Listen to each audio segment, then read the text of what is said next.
We talked about it, and we've been talking about it not only through this afternoon stream, but for days and weeks now at this point, the government shutdown. And so the government shutdown forcing SNAP benefits out of the hands of millions of Americans throughout the country. I think we looked at the number earlier, 1.4 million North Carolinians impacted by this if the shutdown continues beginning on November 1st, if the shutdown were to continue through that deadline. We heard from Attorney General Jeff Jackson on this lawsuit against the Trump administration, USDA. We also heard from South Carolina Governor McMaster on SNAP benefits there in South Carolina. And there are organizations, the local food banks, right now actively working to fill the gap. WCNC Charlotte's Bria Smith is, tell us where you're live, Bria. We talked earlier.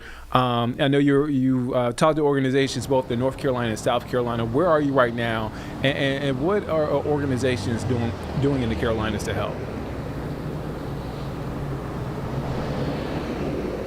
Yeah, Nick, it does seem like I've been kind of everywhere, which I have been in a way, speaking to both, South Carolina and North Carolina nonprofits about what they're doing in the midst of all of this. So I'm currently in Charlotte, just outside of Second Harvest Food Bank, where I spoke with the director of Hope of Rock Hill. He literally just minutes ago left from picking up 8 pallets of food in order to supply, their nonprofit there and the work that they're doing in Rock Hill, because he's saying that this is something that people are asking and worried about what's going to happen next if they do not receive their SNAP benefits. And so just this morning alone, within a 2-hour span, they've already fed or given food to 77 different families. That's a lot of people in just 2 hours. So he says if this will continue longer than they anticipate, they'll just continue to need to come out of their own pockets to be able to fund food for these families. And Bria, before I let you go, how difficult is it for the workers there? Thinking about like Second Harvest Food Bank, not only just coming up with enough resources, but constantly hearing these stories of families struggling.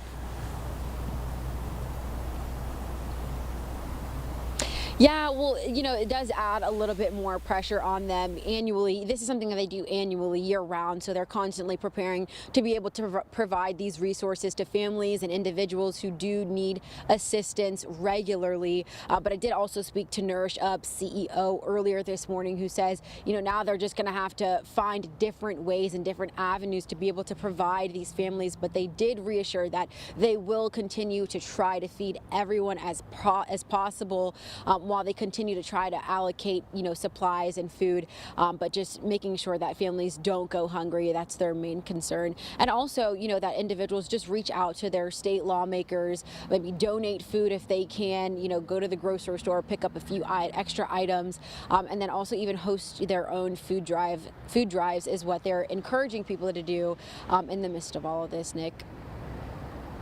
Yeah, every little helps. All right, Bria, thank you for your time. You can catch Bria's story at 4 and 6 o'clock this evening. Bria, again, thank you.